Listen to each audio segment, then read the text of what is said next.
Alright, so the next thing we want to look at is going to be our guidelines, our rules, mainly for our grammar. Well, what is it we're trying to type? How are we trying to type it? Is it lowercase? Is it capital?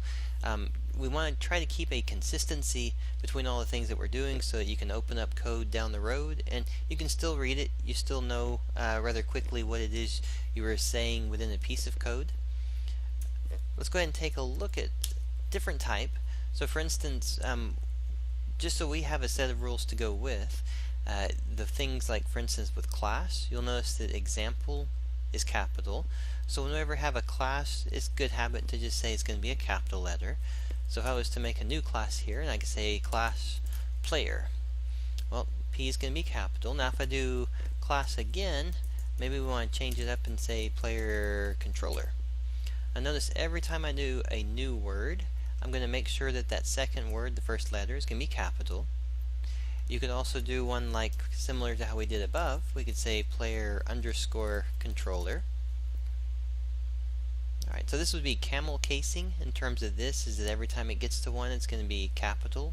And if you continued with another one, we could say another one like that. It would just continue with the capital letters. Alright, so this would be a standard way. Now if we have what we're going to look at soon is going to be a variable type, an integer or a string. Ones like that would be defined more like this. We would say, let's say we're going to do lives. So we could say integer lives. We could say integer lives max. Now notice what we have going right here is a lowercase. This is just going to be showing a type, so we're not actually making a class out of it. Okay. The other one would be something similar to, say, a method or a function.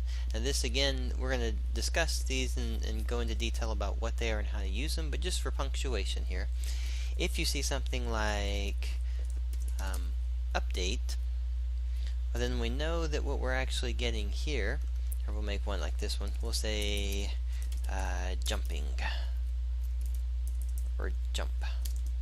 If we do one like that, what we have is capital J, similar to class, but notice for a method you'll wind up having the open close parentheses. So this is going to be what makes it different, but the rule for the grammar is going to be the same. If I did jump started, I would still follow that same rule. I would just be having the ending with parentheses.